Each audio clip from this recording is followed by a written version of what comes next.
जोंनि बयनिबो अनजाथाव जोंनि बर' हारिमुनि सासे महरगिरि बिथां फैलाव बसुमतारी थांनाय 8 बैसागखालि बिथाङा हरखाबै जोंनि गेजेरनिफ्राय रुंसारि जालांदोंमोन। बिथाङा जोंनि बर'फोरनि सासे मेथाइ रोजाबगिरि, मेथाइ लिरगिरि, सावथुन महरगिरि, सावथुन लिरगिरि आरो सावथुननि दिथागिरि। बिथाङा जोंनि बर' हारिमुआव गोबां बिहोमा होलांदों आरो बे बिहोमानि थाखाय फैलाव बसुमतारीया जोंनि बर'फोरनि गेजेराव सासे नामजादा बयजोंबो अनसायजाथाव सासे महरगिरि महरै नुजाफैदोंमोन। दिनै बिथांनि हरखाब रुंसारि जालांनाया थारैनो जोंनि बर' हारिमुनि मोनसे गेदेरथार खहा, जाय खहाखौ जोङो सुफुंनो गोनांब्ला जोंनो गोबाव सम नांगोन। दा बिथांनि जि सारादु, बे सारादुखौ दिनैहाय 25 मे खालार खालि खुंफुंनाय जाबाय। बड' सिने आर्टिस्ट एस'सिएशन सालबारि जिल्लानि बानजायनायाव आरो बेजों लोगोसे जोंनि ओनसोलनि बुद्धिजिबि, समाज सिबियारि आरो गुदि बर' थुनलाइ आफाद आरो दुलाराय बर' फरायसा आफाद जों ज'हाय लोगो नांनानै दिनै बिथांनि सारादुखौ रायजोआरि राजुआ जोङो खालामनो लानाय जादों। दा बे हाबाफारियाव जोङो गुबुन गुबुन अर्गेनाइजेसननि दैदेनगिरिफोर, जोंनि बर' हारिमु आफादखौ लाफानानै बड' सिने आर्टिस्ट एस'सिएशन, दुलाराय बर' फरायसा आफाद, बर' थुनलाइ आफाद, बेबायदिनो गोबां अर्गेनाइजेसननि दैदेनगिरि एबा बिबानगिरि बिथांमोनखौ जों बेवहाय हांख्रायहरनाय जादों आरो जोंनि ओनसोलनि जेसेबांखिनि महरगिरि दं आरो रायजो राजाफोर दङ, दा बिथांमोनखौ बे हाबाफारियाव जोङो खावलायदों। दिनैनि बे हाबाफारियाव जोङो 3,000निख्रुइबो बांसिन सुबुंफोरखौ बेवहाय थुबुरमा जागोनखौ जोङो आसा खालामदों। दा जियानो जा, बे हाबाफारिया आबुङै जाफुंसारथों जों बेखौनो आसा खालामगोन आरो साफ्रोमखौबो जाय बिथांमोना बे हाबाफारियाव फैनो गोसो बिथांमोनखौ फिन खनसेबाव आङो खावलायबावबाय।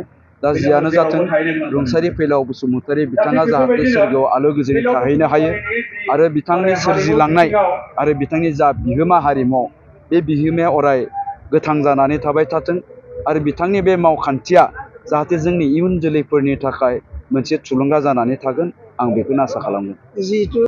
बिथाङा बर'नि अनगायैबो असमिया टिभि सिरियेलाव बिथाङा बेहरबारि आउटपस्टआव महरगिरि हिसाबै बाहागो लादोंमोन। दा जिहेतु बिथाङा जोंनि बर'फोरनिल' नङा, असमिया हारिनि अर्थात आसामनि सासे महरगिरि हिसाबै बिथांनि जिथु मावखान्थि आरो मावथाय, दा बेखौ नोजोर होनानै बयनिबो गोरोबलायनायनि गेजेरजों बिथांनो बिमुं होनो हायोब्ला मोजां जायो। बे आंनिफ्राय, आं पार्सनेलि बेखिनि खोथाखौ आं बुंगोन।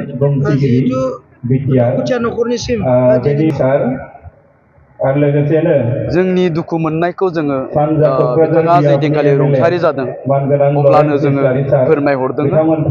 दा आं दहाय बुंनाय बायदिनो, मानोना बिथाङा बिथांनि गामि बागाजानिनिल' सुबुं जानानै थायाखैमोन, बिथांनि न'खरनिल' सुबुं जानानै थायाखैमोन, जों बयनिबो गोरबोआव बिथाङा जोंनि आंगो हिसाबै जायगा मोनदोंमोन। दा बेखायनो बे बिथिंखौ नोजोर होनानैनो जोङो थैखालिनि साननिफ्रायनो बिथांनि न'खरजों सोमोन्दो लाखिनानै हाबाफारिखौ माबोरै मावफुंनो हायो बेफोरनि थाखाय जोङो सिन्था खालामलायबाय थानाय जादों। बेनो जाहाथे दुखुथिया न'खरा बिथांनि एबसेन्सआवबो जाहाथे आलो गोजोनै न'खर संसारखौ खुंलांनो हायो, आं बेखौ आसा खालामगोन। हयथ' इयुननि समफ्राव माबाफोर हेफाजाबनि थाखाय जोंनि गोनांथि जायोब्ला बेनि थाखाय जों जेब्लायबो थियारि। गुनगोनां गोजौ सोलोंथाइ लानो गोसो जानाय फरायसाफोरनि थाखाय मोनसे फोसावथाय। फरायसाफोरनो गुनगोनां गोजौ सोलोंथाइ होनायनि मोजां खाबु लानानै फैदों रुनिकाटानि UN एकाडेमिया। रुनिकाटानि UN एकाडेमियाव 2025-26 सोलोंथाइ बोसोरनि थाखाय गोदानै मुं थिसननाया सोलिगासिनो। चिरां जिल्लानि रुनिकाटायाव थानाय UN एकाडेमिया देग्लायनिफ्राय HS फार्स्ट इयारनि सोलोंथाइ होनायखौ जागायबाय। बे एकाडेमियाव आर्ट्स स्ट्रिमाव जिसे थाखो एबा एचएस फार्स्ट इयारनि गोदानै मुं थिसननाया दासान्दि सोलिगासिनो दं। रोंगौथि गोनां फोरोंगिरिनि फोरोंथाय होनाय आरो सोलोंथाइनि गासै गोनां खाबुफोर थानाय बे एकाडेमियाव गुन गोनां सोलोंथाइ होनायजों लोगोसे हौवासा आरो हिन्जावसाफोरनि थानायनि थाखाय आलादा आलादायै साखोन सिखोनै हस्टेलनि खाबु दं। गोसो गोनां फरायसाफोरा रुनिकाटानि इउएन एकाडेमियाव जिसे थाखोनि थाखाय मुं थिसनोब्ला दानिफ्रायनो मुं थिसनलाय बिलाइखौ लानानै मुं थिसननो हासिगोन आरो बे एकाडेमियाव मुं थिसननायनि बागै आबुं बाथ्राखौ मिन्थिनोब्ला 9706177397 नङाब्ला 9101444619 मबाइल नम्बराव थोंजों फोनांजाब खालामनो हागोन।